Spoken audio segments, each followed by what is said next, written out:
Christian Morgan.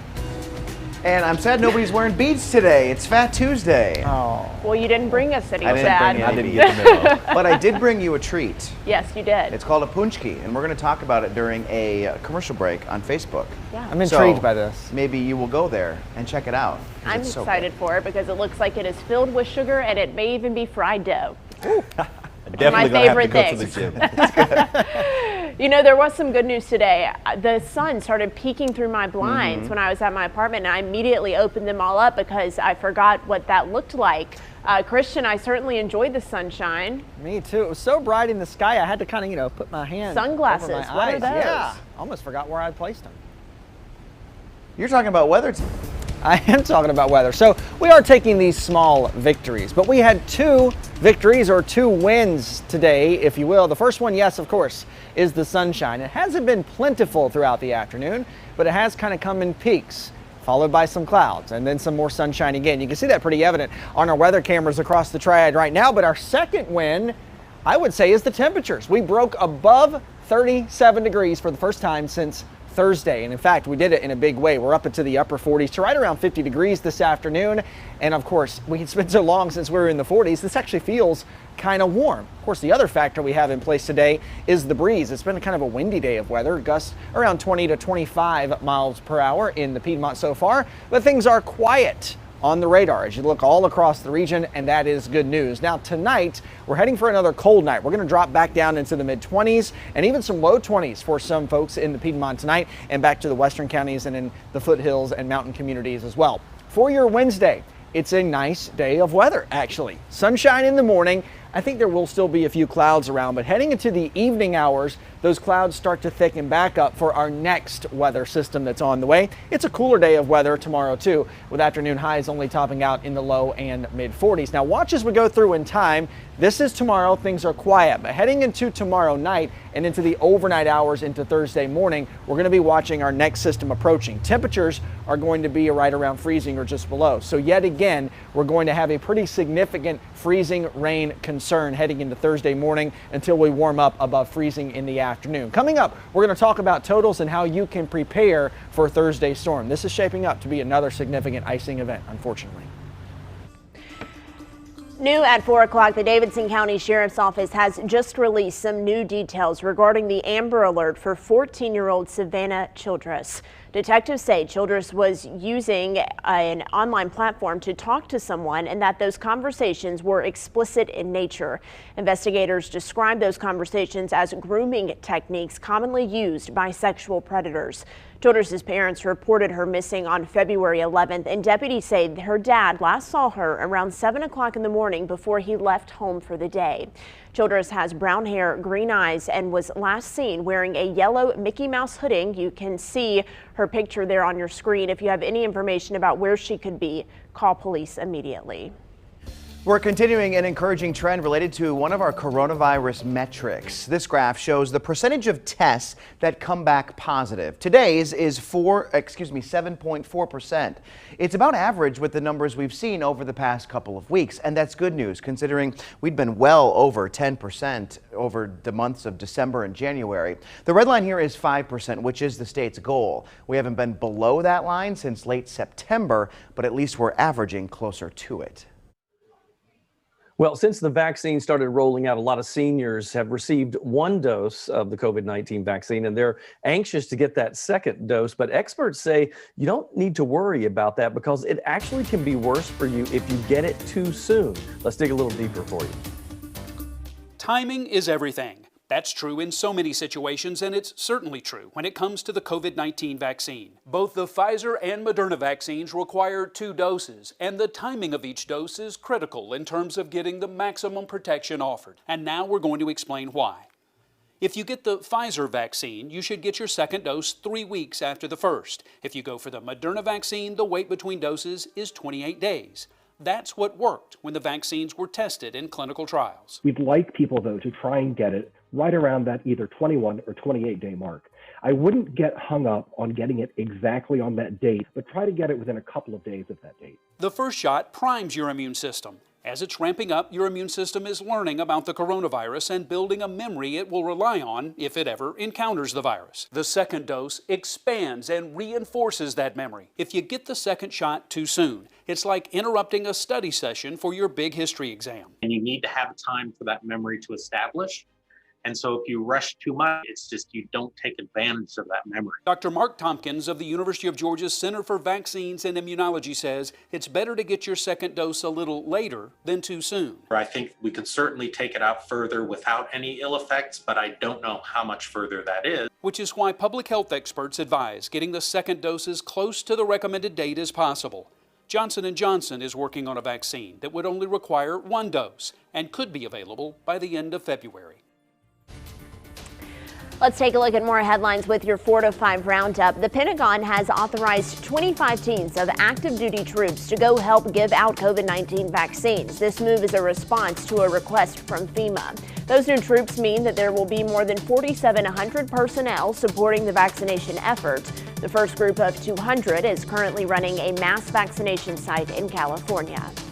North Korean hackers trying to break into the computer systems of PFIZER, reportedly looking for information about a coronavirus vaccine and treatment. This is all according to South Korea's spy agency. The country has been in self-imposed isolation since January of last year, trying to protect themselves from the virus. Leader Kim Jong-un has repeatedly said that the nation has had no cases of COVID-19, although outside experts doubt those assertions. ASTRAZENECA'S COVID-19 vaccine has been granted emergency authorization by the World Health Organization. The first batches of the shot will be rolled out later this month. The WHO recommended the vaccine be used in all adults, including in countries where new variants are circulating. It does not currently have emergency clearance in the United States. And President Joe Biden is extending a ban on housing foreclosures to June 30th. The moratorium applies to foreclosures of federal mortgages. It was set to expire on March 31st. That was already extended from the January 31st deadline. Census data shows 12% of homeowners with mortgages were late on their payments. The 4 to 5 is heading to break, but we continue the conversation on our Facebook page. Join us there.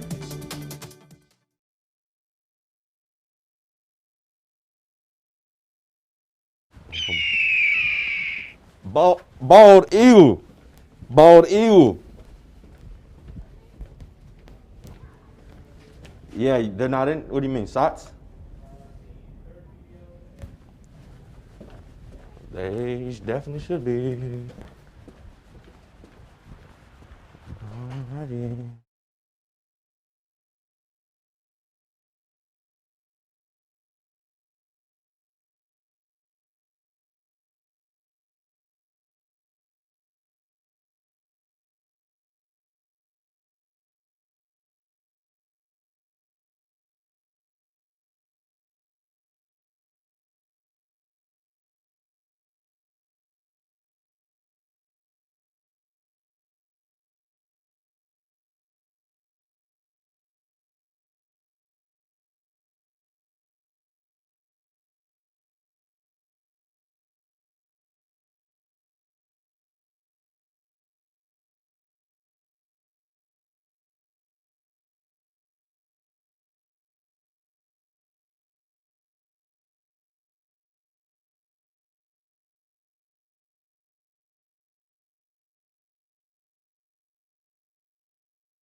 You know, we've told a lot of stories over the last nearly a year now about nonprofits that have struggled through the pandemic, but there's actually one that's seen an increase in business. Don't hear about that very often. Don Mulholland is the president of Out of the Garden, and their story is very different. Take a look.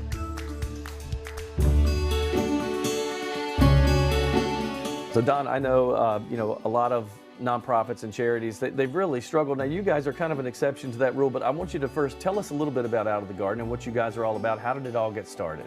It got started in 2008, 2009, when our daughters, 16 and 19, were just in kindergarten and second grade at Moorhead Elementary School. And that is when my wife, Christy, said we need to feed some children who she thought were hungry in their classrooms. And so she talked to the counselor at the time, and we started providing 6 bags of food for a family to have a couple meals over the weekend. We started with just 6 children, did that for a year. Then the next year added 2 more schools, and today we serve more than half the 126 schools with some sort of food. So now then, March, obviously the world changed, but you said you guys it still allowed you to continue your mission. One of the unusual things is that we already did fresh mobile markets, and most of our markets, we had 19 in February of 2020, and so we just made them all drive-through markets. We now have 30 where we provide fresh produce, bread, meat, pizza, other shelf-stable items. Every family that shows up will receive on average of 65 pounds of food or more. And one of those challenges from another's perspective was a blessing for us in that we actually received 3 times the normal in-kind donations. We usually would receive a couple million pounds a year, and in 2020 we received 6.1 million pounds of food. And the positive side of that is that we had so many more people, about 65% more, who were needing food come through our markets. So we had the food and were able to serve those people. So that was an incredible blessing. It's great. You guys are doing great work. I'm glad it's working out. You're feeding a lot of people. Thanks, Don, for your help today. For me, it's just nice to hear some good news for a change, that some of these nonprofits are doing such great work. And actually with him, it's like he said, 3 times the amount of food that they've seen pushed through their doors. So, and it's incredible too, when he told the amount of pounds of food that each family gets. They're doing great work.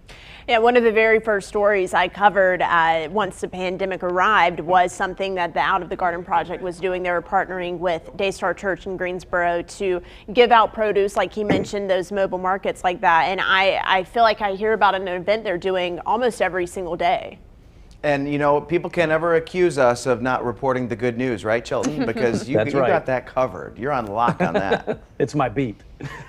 We all need some good news every once in a while. Absolutely, I know. I agree. Why'd you save it to Friday when Megan Maleras tells us all the good news? You're here to spread it out throughout the week.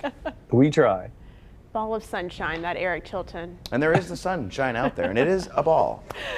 All right, we are heading to break, but you know what? We are chatting with people on Facebook. I've already said that it's Wednesday when it's Tuesday, so we're just, it's a crazy time over there in the comment section. I would go over there. We're having some fun. It's Tuesday. It's not Wednesday. Tuesday. We all make mistakes. The very first Tuesday. Is it?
Well, we've had a couple wins in the weather department today, and it's been several days since we've been able to say that. Yes, there is some sunshine out there this afternoon, and yes, we have gotten out of the 30s for the first time since Thursday, so we'll take that. It is a bit of a breezy day of weather. Winds gusting right now to around 33 in Burlington, but they've been gusting generally 20 to 25 miles per hour as we've gone throughout the day. We started with clouds, slowly but surely. We started to get a few peaks of sunshine as we've gone throughout the afternoon, and we're kind of in this pattern where we have a little bit of sunshine, we have some clouds, we go back to the sunshine again, and that will continue for the rest of the evening. Check out where our temperatures are though this afternoon. 50 in Winston-Salem, 49 in Greensboro, 53 in Asheboro, 51 in Lexington. So a much better feeling day of weather across the Piedmont than the last 6 or 7 days. No doubt about that. Things are quiet all across the region, but watch as we go in closer. We're still quiet here, but there are now winter storm watches in effect for the entire triad, and I expect places like Davidson County, Randolph County, maybe even Chatham County to start to fill in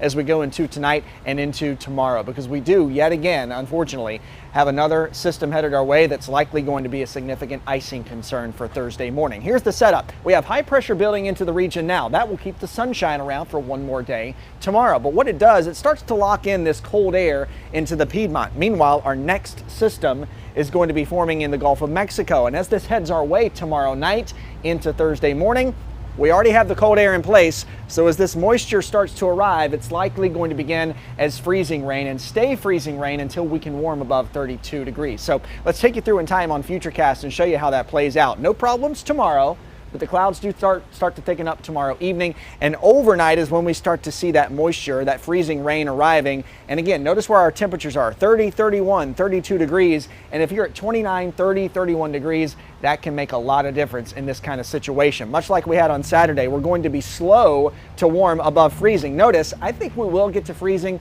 around lunchtime. But if we don't, this freezing rain concern could persist as we go into the early afternoon hours on Thursday before it changes over to just regular rain. Now again, this is looking like a significant icing concern for us in the triad yet again. Generally around a quarter to maybe even more towards a half an inch in the triad. South of I-40, generally about a tenth to a quarter of an inch. Further south of Asheboro that you go, minor icing just generally around a glaze of ice on trees. But this is what we're tracking, and this yet again could be enough ice to not only cause damage, bring down some more trees, and also cause numerous power outages again. So my best advice to you would be to go ahead and get prepared tonight and tomorrow while the weather is quiet. Charge up any electronic devices, and honestly, if you don't have to go grocery shopping, I probably wouldn't stock up the fridge big and bold just in case you were to lose power and you have to throw things out again. So your Wednesday, it's not a bad day of weather. A little on the cool side, temperatures in the low 40s, but there will be sunshine around, and we are keeping our eyes ever so closely on Thursday into Friday. We clear out Friday afternoon, and sunshine looks to be in full supply for the weekend. So many people were impacted by the last ice storm over the weekend. Sitting in the dark, many turned to candles for light. But a Reedsville family told WFMY News 2's Jalen Gilkey they never thought a simple act would have such a devastating impact. Devastating indeed, Chad. The Cranford house was one of thousands that lost power in our area this past weekend.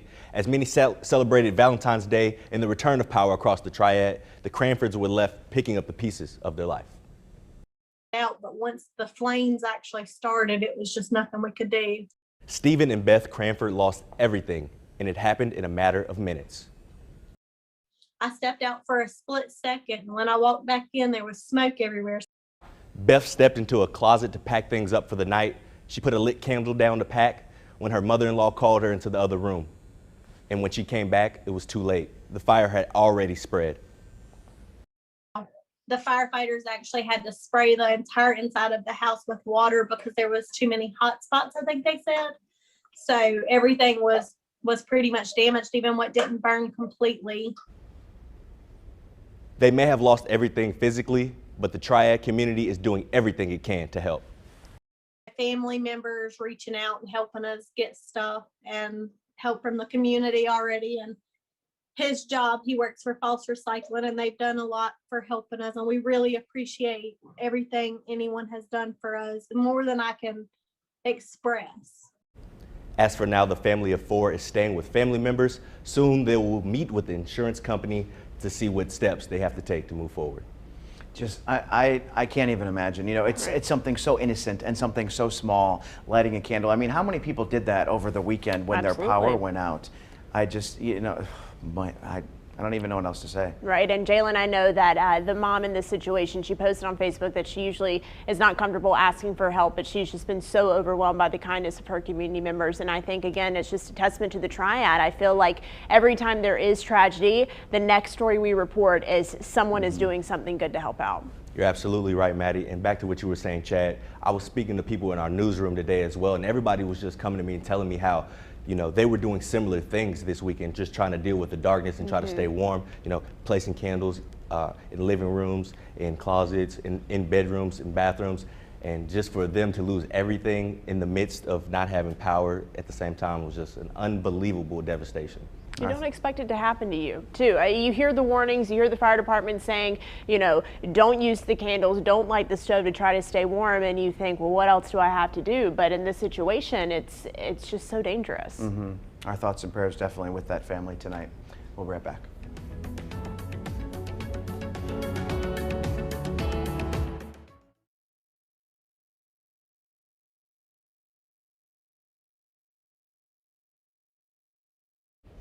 Hey, Wes, what's up, man? Hey, man, can you hear me? I can. Just count to 10 for me real quick. I'll let him do a mic check on you. Yeah, 1, 2, 3, 4, 5, 6, 7, 8, 9, 10. Sounds good to me. How about you guys? Yeah. Uh-huh.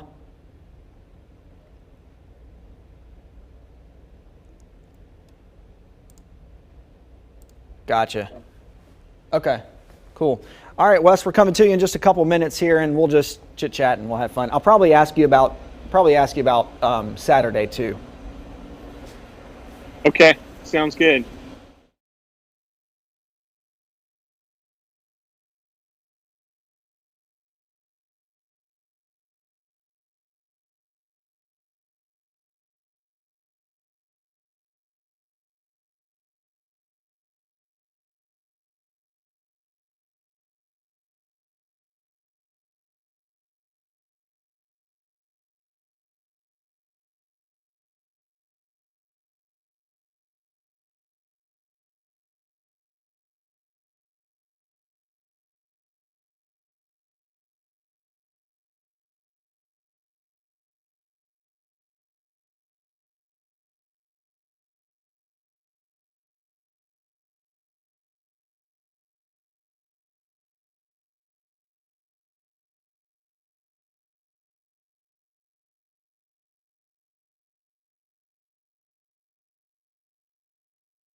Well, I just really want to take a second and marvel at the sunshine that we do have across the Piedmont. It seems like it's been so long since we saw it. Take a look at this time lapse over the Piedmont today, and you can see we started with some clouds early, but as we've gone throughout the afternoon, that sun really has started to show its face just a little bit more. So let's take a trip up the road and let's go up to Oak Ridge and check in with our fellow weather spotter, Wes Grimes. Good afternoon, Wes. How you doing? Doing good. Good. How you doing? Yeah, we're doing good. Glad to have you along. So tell us kind of what's going on in Oak Ridge today, and then I want to talk a little bit about the past weekend and what we got coming up this weekend. Well, today we hit 50 for the first time in quite a while. As you can see, there's a little bit of broken clouds. We saw the sun earlier. And it's starting to cool off, though. I think you guys have been in the upper 40s so far today. I don't think you guys have cracked 50 yet. Yeah. 49.5 or something like that. So right. Close. So Wes, now I see in the background here all these tall trees that you have, and I'm sure a lot of those were stressed this weekend, bending and breaking. Did you have any fall over in your backyard with the ice over the weekend? I didn't have any actually fall over. The neighbor did over that way. Had some big branches snap and fall from probably 50 to 100 feet. That Sure. was concerning. And then these evergreens were bent over in half almost with so much ice on them. Right. So what kind of preparations are you making in advance of Thursday, I guess, because this looks to be another significant icing event for the Triad? Yeah, so definitely got some lanterns, battery-powered lanterns, battery backup for my phone, blankets, made sure the gas fireplaces are working, keeping the vehicles gassed up, because you never know if the gas will work in the fireplaces, just so we can obviously not be in the garage while it's running, but get some warmth. Absolutely. Okay, we'll keep check on you, Wes. We appreciate your report as always, and we'll check back in. Stay safe and stay warm this weekend, okay? All right. All right, thanks, Wes. By the way, if you're interested in being a weather spotter with us, just like Wes, all you got to do is send us an email, weather@wfny.com. A couple things we want you to have, but we'd love to see where you live and check in on the weather there from time to time. We'll be right back.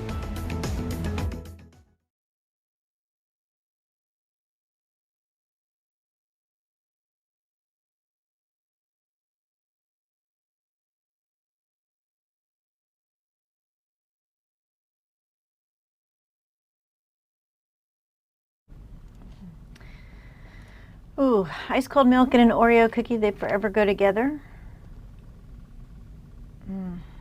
Jeez, okay.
Hi there, and welcome back to your 4 to 5. Got 30 more to go here, folks. I'm Eric Chilton, joined by Maddie Gardner, Chad Silver, Jalen Gilkey, and Christian Morgan.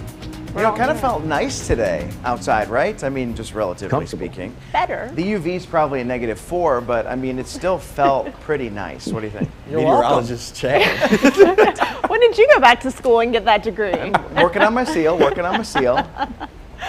Christian, don't let him steal your moment. I think Chad is now trying to compete with me, but We already have 2 meteorologists. we don't need a third, Chad. See, here's the problem, is you guys are roasting me on the Facebook live stream right That's now. not true. Saying that my jokes are falling flat, so I'm working on it. I'm trying to feel Flat. better. Now I'm kind of stage fright. When you say y'all, you mean Jalen and Me. Christian, because Chilton and I are being angels. I have been quiet. And if you don't know, That's rare. If you don't know, Maddie established Chilton as her favorite. So I did in the comments. I said that Chilton and Chad were tied for my now favorite we have people. real beef. I mean, very close up there, though, is also Tanya Rivera, who will be joining us shortly. Big Tanya Rivera fan. We are nowhere close. Christian, we're falling down the list, bro. What's going Tanya on, man? Rivera's biggest fan. Show us some 50s in the forecast, Christian. Maybe that'll help. I know. I'm going to take that sunshine away now. One more day of it, though. And then I really am going to have to take it away because unfortunately we're shaping up for another winter weather and icing event. For now, though, let's celebrate the small victories and the sunshine and the 40s and 50s that we do have. Take a look at that sunshine. It's kind of mixed in with a few clouds across the Piedmont, but we'll take any bit of it that we can get. Are we not sure about that? 33 mile per hour gust in Burlington. Sorry, winds have been gusting 20 to 25 miles per hour so far today. It's been a windy day of weather. But at least the second victory we have is that our temperatures have warmed up into the upper 40s to right around 50 degrees, 50 in Winston-Salem, 53 in Lexington and Asheboro, and 49 in Greensboro at this time. Things are quiet on the radar all across the region. That is a really nice thing to see. But we do have winter storm watches that are in place for the entire triad, and I would expect that Davidson County, Randolph County, maybe even Chatham County would start to be included in those watches as we go into tonight and to tomorrow. Let me show you what we've got going on. Things are quiet for your Wednesday, but notice we have cold air locking in place. We'll be right around freezing by midnight tomorrow night, ahead of our next weather system with the moisture starting to move in. So with temperatures at or below freezing, this is likely going to start as a period of freezing rain through the overnight hours into early Thursday morning. And notice by lunchtime, we're still sitting just right at or below freezing. So this could be a long period of freezing rain before we warm up above freezing enough to change this over to regular rain Thursday afternoon. Now coming up, we're going to talk about ice totals and how you can prepare heading into Thursday. Tonight we have a partly cloudy sky with temperatures dropping down into the mid-20s. For your Wednesday, enjoy the sunshine early, afternoon highs in the low 40s. We'll start to build those clouds in late heading into Thursday, and we'll dive into all those details in your 7-day forecast coming up. So the city of Greensboro, they are trying to make that cleanup after this weekend's ice storm a little bit easier for us. They're asking anybody who had major tree damage to report this to their field operations department by March the 5th.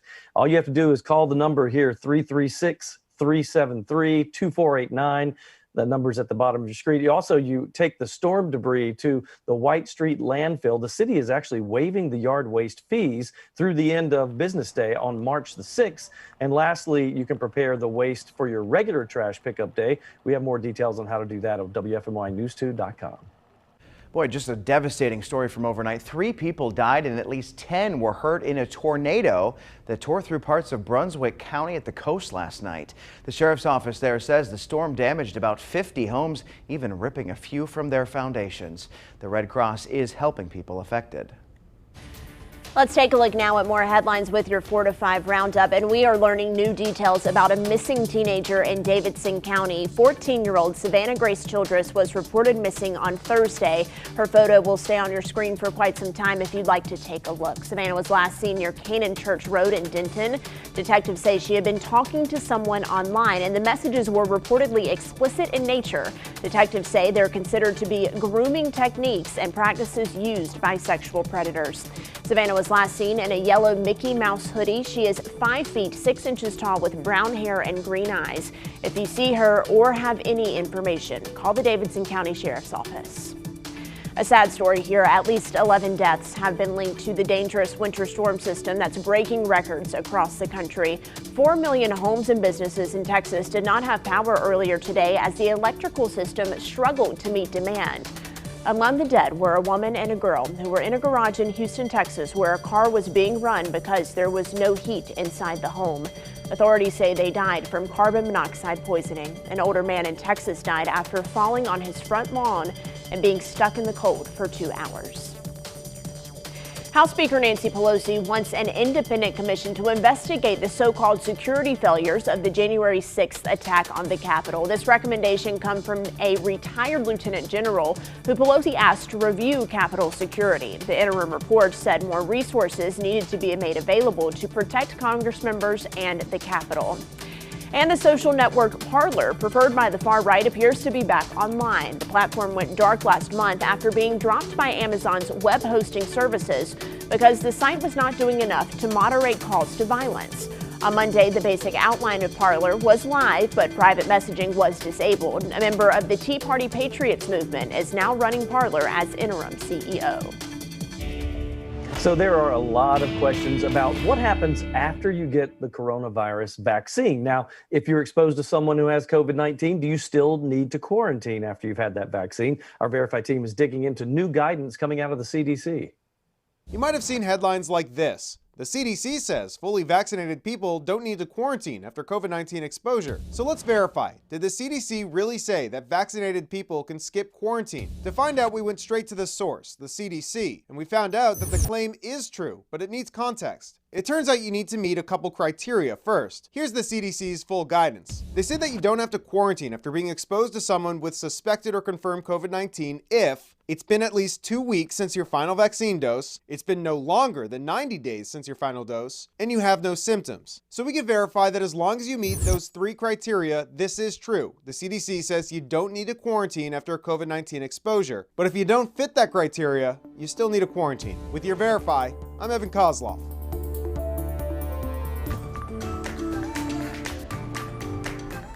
All right, so take a look at these 2 sentences. One says, "This is the Arial font on your computer." And the other one says, "This is the Times New Roman font on your computer." I gotta ask you, does one font jump out at you more than the other? You know, I am a serif gal. I like that Times New Roman. Okay, well, if you really don't care which font you use and you absolutely do like the Times New Roman, you're actually gonna like this because you can save money on printer ink. Check this out. Simple yet effective way to save ink is to change your font to Times New Roman instead of Arial. Our testers got 27% more mileage using it. Who knew that a font would make a difference? There's another way to save on ink. Keep your inkjet printers turned on. Consumer Reports found a noticeable reduction in ink use, even on some of the most ink-hogging models. Why is that? Leaving your printer on avoids the extra cleaning cycle your inkjet would do if turned off and on again. All right, you might want to consider also a refillable tank printer. The ink that comes with it should last you a long time, and replacement bottles are a fraction of the cost of those cartridges. A little messy, but you know, you got to give up something to get something. Another option is switching to a black and white laser printer. They use toner instead of ink to produce those high quality texts. The Consumer Reports pick is the Brother printer for $130. Save a few dollars.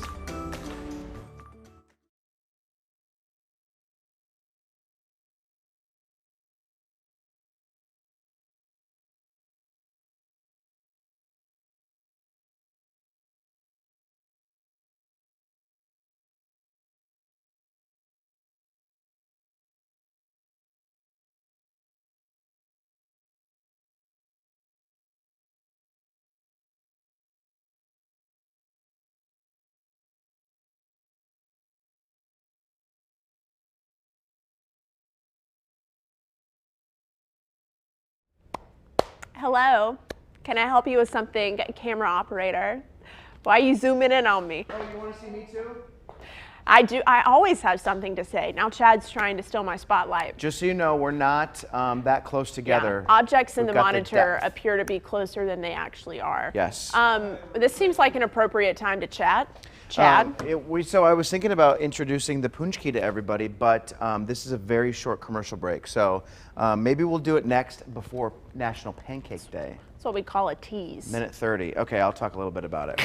This is a punchki. Oh, I'm not important anymore. It's pronounced punchki or punchki. Brad, I'm going to be sick.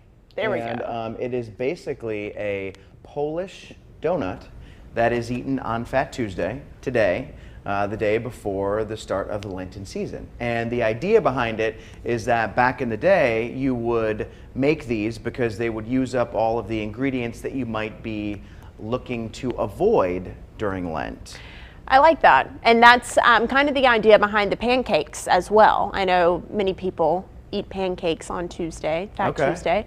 I also love that this year for Mardi Gras in New Orleans, they're doing Yardi Gras. I saw that. So they're decorating their front lawns for Mardi Gras instead of having huge crowds and parties and parades because we're in a pandemic. Hopefully they still have beads and you can throw them to people on the street when they walk by. Yeah, you actually were wondering where our beads were today. Yes, where are our beads? I don't. Oh, I forgot to mention. So the punchkis are either filled with like a Bavarian cream or a jelly, and these are filled with raspberry jelly. I like it. And they are very good and probably not good for you. That's but okay. Great. 20 seconds out. We're going to do some more show, and then we'll meet you on the other side.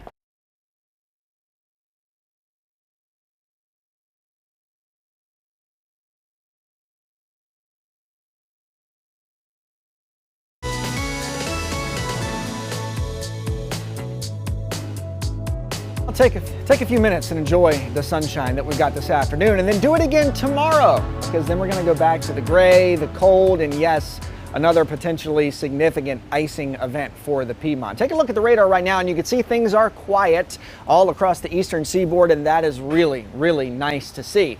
Now, here's the setup. We have this big cold front that brought us rain last night and some storms moving away from us. Meanwhile, high pressure is starting to build in, and this is also cold air that's going to be locking in, and that's going to be setting the stage for our next event tomorrow night and into Thursday. So as cold air locks in, we're going to have this area of low pressure forming just off the Gulf. That's where our moisture comes from. And notice, as it tracks towards the Carolinas, the cold air is already in place. So by the time this moisture, this rain arrives, it's going to be freezing rain overnight into Thursday morning. So we're likely going to see a period of significant icing through Thursday morning, even through lunchtime before temperatures warm above freezing and it changes over to regular rain. Let's show you what that looks like on Futurecast. No problems tomorrow, but the clouds do thicken up as we go into tomorrow evening. And then overnight, our temperatures are going to be borderline freezing, meaning they could be 32 or they could be 31 or 30 or 29. You get the point.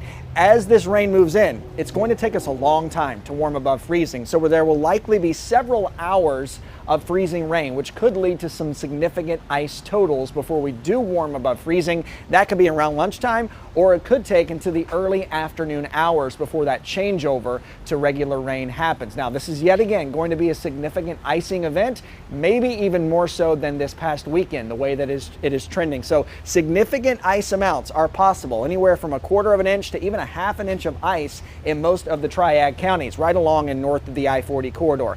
Places in Randolph County, northern Randolph County, Davidson County, more likely to see 1/10 to 1/4 of an inch of icing, and then south of Asheboro is where we just have that minor icing around a glaze. And that 1/4 of an inch is kind of that magic number where we start to have the issues like we had over the weekend with downed trees, power outages, and those kinds of things, slick bridges as well. Those are things that we're all going to be watching heading into Thursday. We already have winter storm watches in place for all of the Triad. I wouldn't be surprised to see Davidson County, Randolph County, Chatham County start to be included in that.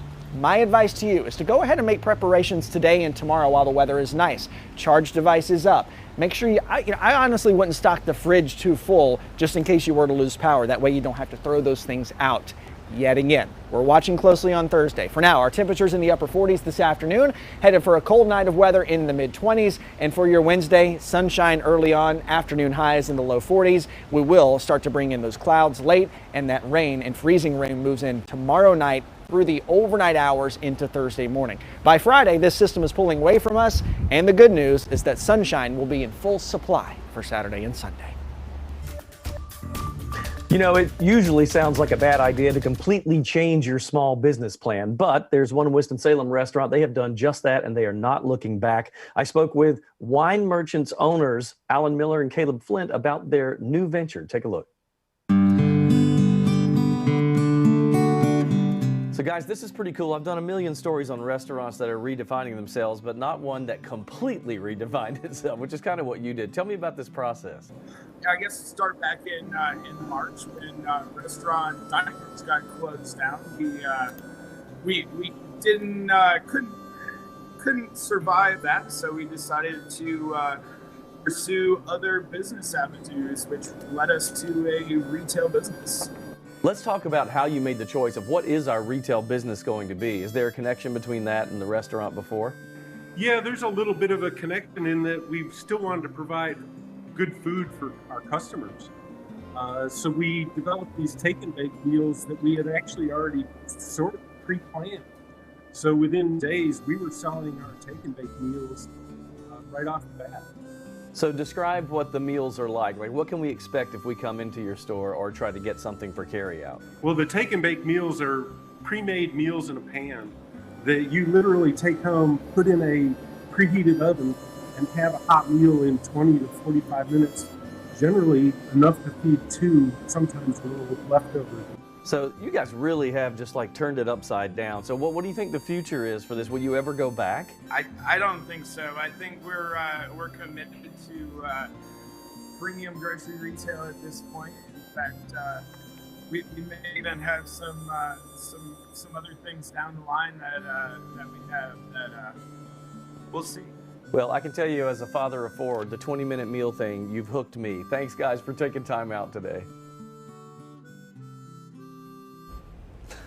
So pretty good deal. You know, I say whatever works, right? You make it happen. And I have to say that I just found out from our producer, Matt, that this story is one of Jalen's favorites. I really don't want to talk about it, Eric. Now I have to find something for tomorrow. So thank you, good sir. Wait, so were you supposed to do that story? Yeah, what happened here? I literally I did not know that he had that. He was looking to do this story tomorrow, but I didn't know that. I literally just talked to Caleb today. Like, I talked to him a couple hours ago, so I don't know. So what you're saying is Chilton scooped your story. Swiping, no swiping. He pulls rank unknowingly. here. Yeah, absolutely. Hey, if anybody can do it, Eric can do it. I'm fine with that. Hey, Jalen, let me tell you this. What's funny is that Caleb didn't say anything. That's what I'm trying to figure out. What is going on? Like, this seems like some very hot tea. Yeah, I can't wait to be a fly on the wall later for this conversation between the two of you boys after this newscast is over. But, you know, I love the idea of changing into retail, especially because the grab-and-go meals. I really like that concept because it almost feels like I'm doing my part to make it as well, right? I mean, you're supporting local, but then I'm throwing it in my own oven, and then voila, it's like I made it. And I will say, I have loved going and trying out new restaurants and doing takeout during the pandemic, but one of the worst parts is when you get home or you have it delivered, it's not as good as it would be if it came fresh out of the oven and was delivered to your table. So this is a little bit of a way to get that experience. Right. Just make it at home. I don't know if Jalen has an opinion about this story, so Eric's just making my life difficult as always. You know, I'm so sorry. Just gonna go to break here. Not really. I think that's a good All right. idea. All right. We'll see you soon. Jalen. Make sure y'all come talk to us on Facebook, man. Punchkis. We're having a great time. Flat Eric is making an appearance. I don't care what Chad says. Oh, shoot.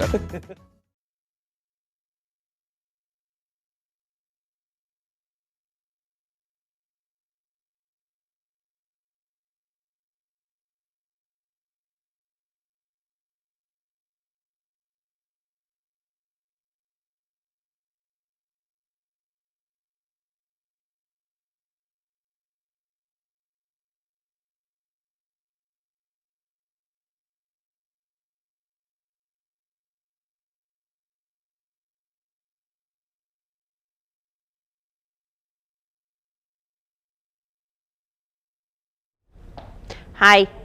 Hello there. Hi. We're continuing our conversation about punchkis. I just learned how to say it today. Punchki, yeah, it can also be pronounced punch punchki. I was calling it a pakski. Well, it's for somebody who doesn't know Polish, that's what it looks like. Well, I don't know speak Polish either. I Polish. had to learn how to say it. I would like to learn another language. You want to hear what it says on the side of the box? Here's a little bit of Narrate history for it. you. For hundreds of years in my beloved Poland, my countrymen have been celebrating the arrival of Lent by making punchki. These delicious jelly-filled dough balls are made from the finest ingredients and are covered with several types of sugar or glaze. Several types. Several types. For Fat Tuesday, the day before Ash Wednesday, our bakers make punchki because we are going to fast for 40 days and we want to use up the ingredients in our households. Our German neighbors to the west call them Berliners, and our Austrian friends to the south celebrate with the Krapfen. Krapfen. There you go. Herbert Holinko is the person who wrote this. Hi. I'm excited to try my very first punchki. A lot of people have been commenting on my Facebook page saying that you can get them at Walmart, you can get them at Lowe's Foods, as well as the Fresh Market where I got mine. But I like the tradition of using up the ingredients before Lent. Now, you and I were talking about Lent yesterday. I have never recognized Lent. I do something similar, 21 days of prayer and fasting at the start of the year. Okay. But you were saying you don't really give up for Lent, you give back. Sure. So I started this a couple of years ago because I couldn't really find something that I felt was going to be worthy for me to give up for 40 days. I'm Catholic and I wanted to go along with, you know, the Lenten ritual. And so instead, now what I'm doing, look at me, I'm just straight on here. He likes to surprise us. Oh, we got to go, right? We got to go. Well, I'll explain it the next time, right? Yeah, we'll be back. Just stick around. Coming onto your TV soon.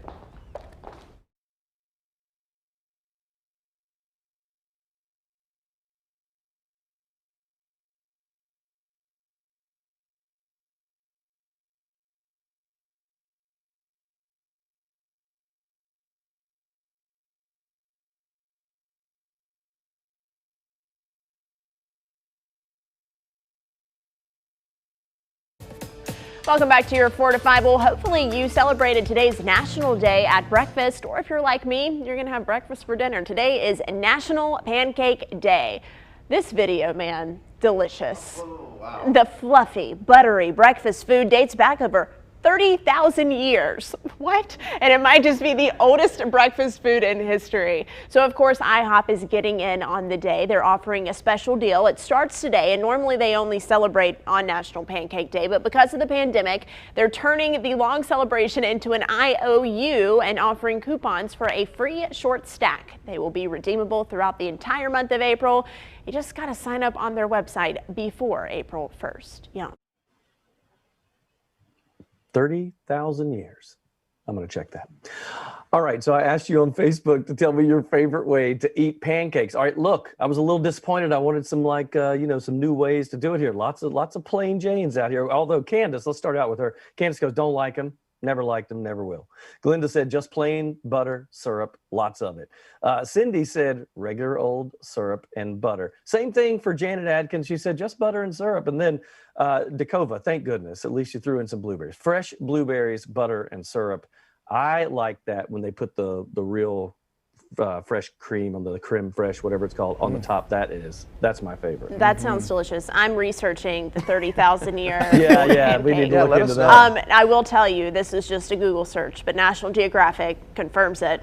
30,000-year-old grinding tools were used to grind up flour and other wheats and things of that nature. And then I got this pop-up saying I had to pay to read the rest. So I don't know, but apparently...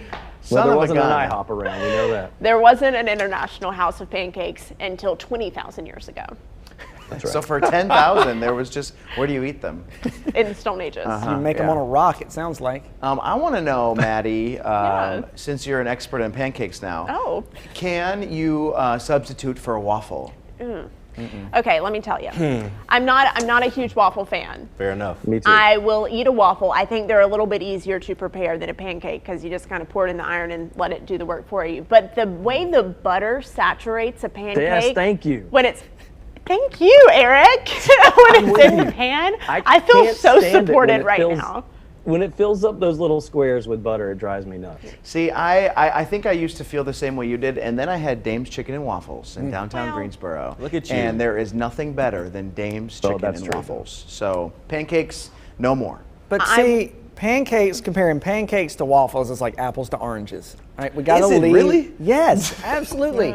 Absolutely. I think it's kind of like raspberries and strawberries, bro. No, it's a little closer. I would say it's more like cake and cupcake. That's even better. It's the same ingredients, just the way it's presented to you in what form. But do they have silver dollar waffles? No, they might. You don't know that. You don't know that. Have you ever had a silver dollar waffle, Chad? Have you ever had chicken and pancakes? Oh, I have. So there you go. There you go. Well, I am planning on maybe making some pancakes for dinner, except right now I got on a health kick and I only have protein pancake mix, and I need to make a grocery store trip. I can't commit to that. That doesn't do the National Day justice. All right, we'll be right back with my 2 cents. Stick around. Flat Eric. It's Flat Eric. It's flat. So many shenanigans today. Just the most.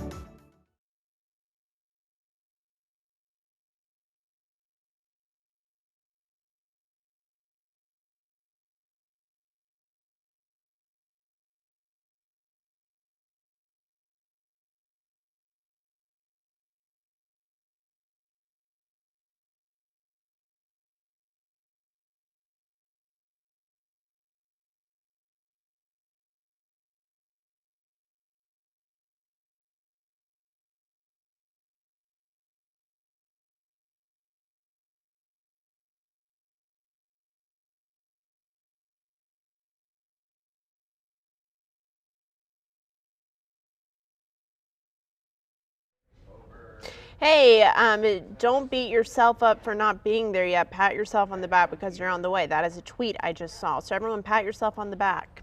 Pat, pat. Hi there, for my mic check, I'm going to say my Facebook people, hey, I'm giving up 40 things. So you give away 40 things to like a Goodwill, if you will. So 40 things that I own in my possession will be going to Goodwill over the next 40 days. Love it. Mm-hmm. Hi there, 1, 2, 3, 3, 2, 1, 1, 3, 5, 7, 9, 11, 13, 15, 17, 19. Hi there, 1, 2, 3, you got me, 1, 2, 3, 4, 5, 1, 2, 3, 4, 5, 6, 7, 8, 9, 10. All right.